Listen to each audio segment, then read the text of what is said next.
Bilang na kongresista, walang mukhang naiharap matapos batikusin ni Senate President Cheese Escudero ang matagal na pag-usad ng impeachment case. Escudero hindi rin pinalampas ang maduduming taktika ng mga kongresista.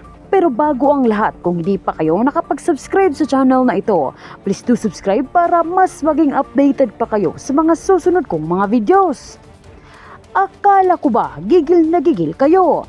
Ito ang malutong na banat ni Senate President Cheese Escudero sa mga kongresista kaugnay sa impeachment case laban kay BP Sara na umano'y sa kabila ng gigil ng mga ito na ma-impeach. Ang bise tila nahihirapan silang iusad ang kaso dahil maliwanag pa sa sikat ng araw na mahihirapan silang i-corner ang Vice Presidente sa hina ng kanilang ebidensya.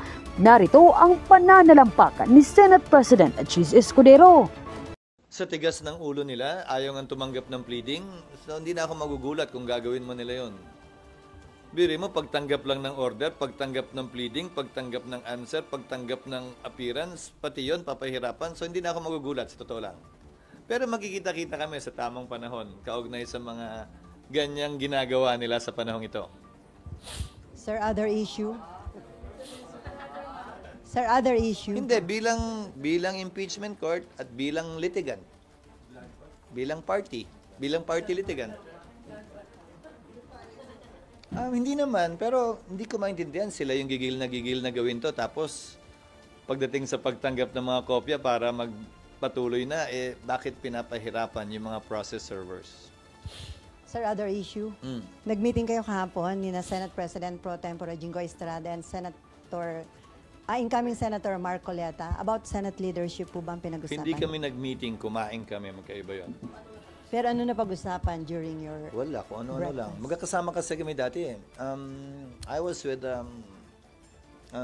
Senator-elect Marcoleta in the 13th Congress. Nung congressman pa ako. Magkasama kami nun. So si Senator Jingo yung nag-ayos nung pagkikita at pag-uusap dahil matagal nagkasama din sila ng kampanyahan ng 2022. So, naimbitahan lamang. So, wala pang ongoing efforts para ma-retain kayo as Senate President? Walang ongoing efforts para ma-retain as Senate President. Anong ibig sabihin ng ongoing? Kaibigan ko naman kasi lahat, Sally. Hindi naman porkit magkikita kami, yan lang ang pag-uusapan namin. Natural at normal na magkita, magsama-sama siguro kami dahil magkakatrabaho at magkakaibigan kami noon man o ngayon. Pero may ilan pong mga senador na nagsasabi na parang may mga text messages na hinihingi na yung suporta para sa iyo o kaya kay former Senate President Tito Soto. So, meron po bang ibang Sabi Nino, at asan yung text kong ganon? Sir, nagsalitaan dyan sina Senator Kiko Pangilinan. Sinabi nila meron na silang nakuha na ganun may nakikipag-usap para nga kunin yung suporta. Sa party ko, wala pa akong mini-message na ganon. Pero may mga supporter mo na kasamahan mo na sila yung nag-e-effort na makumuha ng Hindi para sa akin, support. magsalita para sa kanila. Pero wala pa kaming pag-uusap. Actually, parang nakatulog lang ako at nakabawi. Mga itong nagdaang linggo lang eh. Naka 11 hours Pero ako sir, isang araw. are you still confident na during that time, kayo pa rin yung Senate President? Hindi to question ng may kumpiyansa o wala. Mangyayari ko anong mangyayari. Panibagong botohan ito. Hindi ito pagpapalit ng liderato base sa kawalan ng kumpiyansa. Ito'y panibagong botohan talaga para sa 20th Congress kung sinong mamumuno ng Senado. Magiging crucial.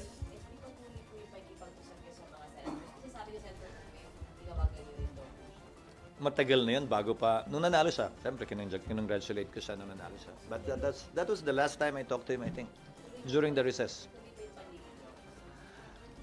Hindi ko matatawag na panliligaw eh. Pakikitungo. Normal na pakikitungo. Dahil ngayon, dahil ang term ko ay hindi naman nagtapos ng June 30, so yung mga pangailangan nila dito sa Senado mismo, sila yung mga bagong halal, sila Senators Soto, Lacson, Marcoleta, Villar, Camille, Erwin, kaugnay sa mga briefings at sa mga opisina, tinutulungan namin silang maasikaso. Sir, magiging crucial ba o malaking factor sa Senate leadership yung distribution ng committee chairmanship? Palagi naman, pero sobra naman yung committee dun sa tao. I think we have 41 committees and we only have 24 senators. Marami na ho nagpapaabot sa inyo ng mga incumbent at newly elected senators na mga gusto nilang committee chairmanship? Wala, hindi marami. Meron na. Kasi marami din namang incumbent eh. Pero dun sa mga incoming, sir. Wala pa. Hindi pa namin napag-uusapan ng definite. Ano? Ano mang numero meron ngayon? Sino man? Sa totoo lang, nagbabago yan, lalo na kung ganito pa katagal, mahigit 10 buwan pa.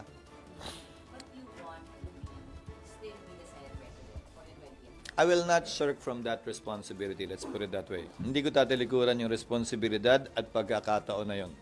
Pero magiging open ka, sir, sa ano yung term sharing?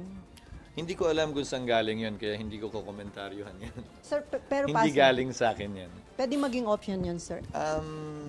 Hindi na pag-uusapan. Saan ba galing yan? Ay, hindi, may mga previous kasi di ba na nangyari, sir. Bigla naalala niyo yung mga president dyan sa impeachment? Hindi. Ganon.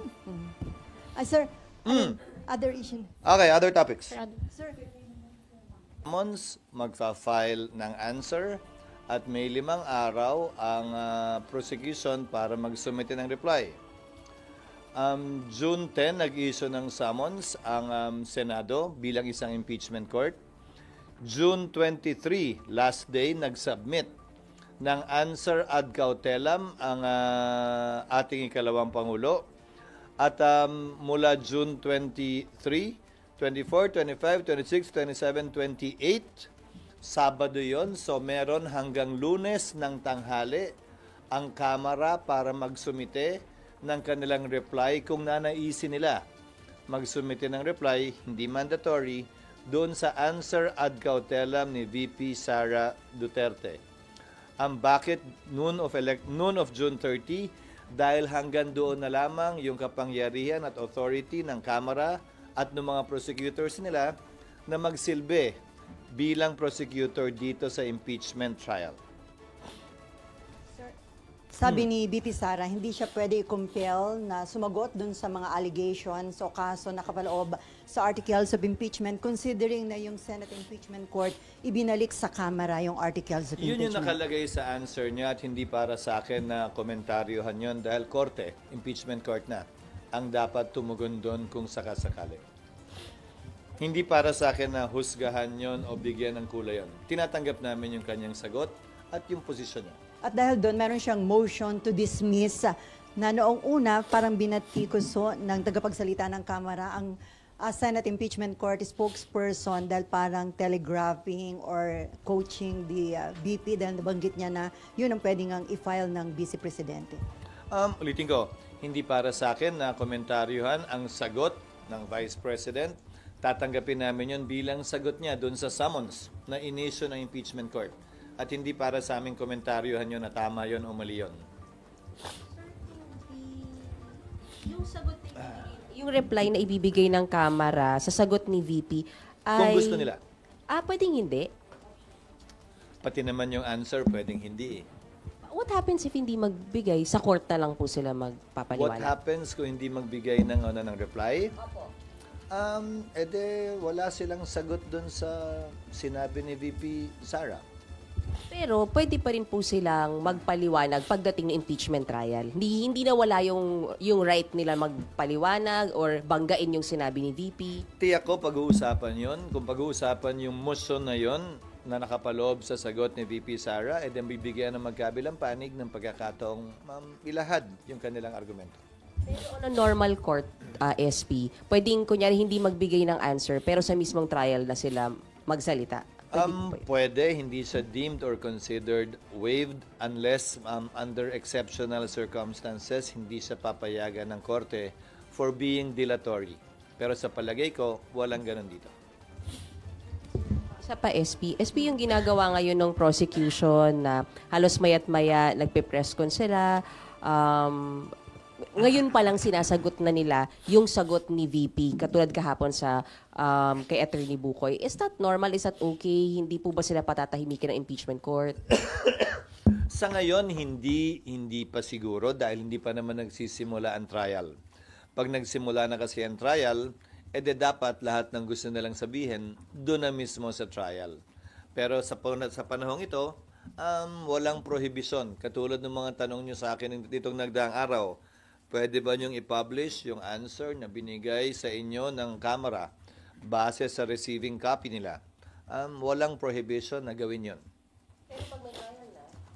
Ibang usapin kapag may trial na, dahil pwedeng magbigay ng kautusan ng impeachment court na limitahan o pagbawalan ang mga parties sa kaso na magsalita. Pero desisyon ng impeachment court yan. Sir, ngayong araw daw, isasubmit na yung certification ng Kamara na dumaan sa tamang proseso yung articles of impeachment. So kapag na-submit yun, babawiin na ba yung decision ng Senate Impeachment Court na i-refer back yung articles of impeachment? Hindi, dahil dalawa yung kautusang binitiwan ng Senado, kung maalala mo. Pero yung second yata, mahirap nilang i-comply hanggat hindi pa nagko-convene ng 20th. Kaya nga hindi pa kompleto yung compliance nila. So, Dalawa yung compliance na hinihiling ng impeachment court sa Kamara. Yung isa ay pwedeng mabigay ng 19th Congress. Yan yung patunay na hindi sila lumabag sa one-year ban. Pinapaliwanag na hindi sila lumabag dito. At pangalawa, yung patuloy na kagustuhan na ipursige pa rin yung kaso mula sa 20th Congress. So yung decision na yon to refer back yung articles of impeachment, mananatili yun hanggang 20th Congress? That is the operational meaning of the order issued by the Senate Impeachment Court, yes. Maliwanag naman yun dun sa order. So, yun. Sir, Yes. other topic din ako.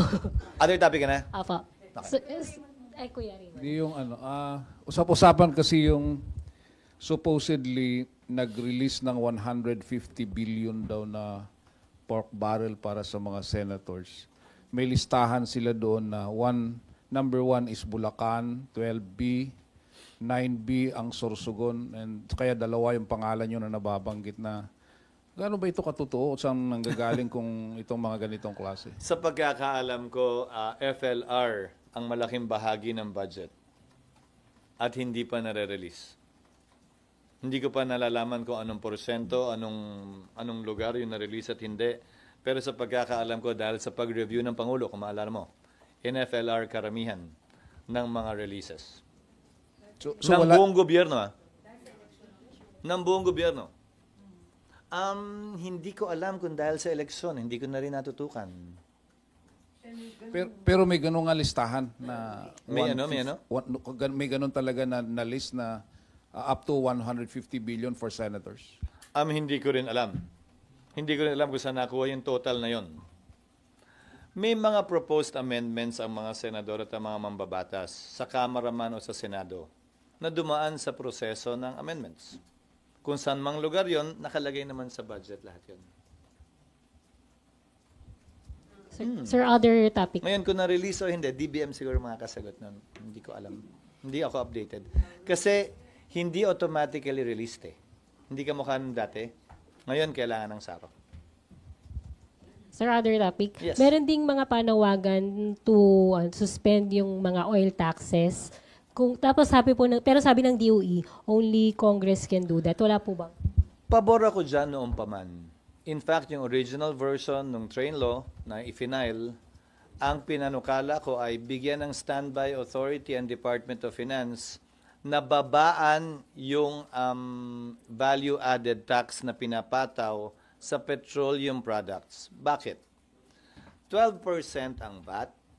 Pag tumaas yung presyo ng langis, halimbawa, mula $40 patungong $100, edi magkakaroon ng malaking kita dahil percentage tax yung VAT ang gobyerno. Hindi ba mali yun? Babalikatin, papasanin ng sambayanan yung malaking kita ng gobyerno, samantalang wala naman yun sa pinroject nilang kita para sa taong yun. Kung hindi ako nagkakamali, ang projected na presyo ng crude oil ay nasa $40 to $60 for 2025. Pag pumalo yan ng 80 100 dahil sa kaguluhan sa Middle East, may malaking porsyentong makukuha ang gobyerno, hindi naman yata tama yun. So, mumungkahin namin muli yung standby authority na yan sa pagpapasok ng Kongreso. Yung adjustment ng excise tax, which is a fixed amount, binigyan namin sila ng standby authority pero for 2 years lang.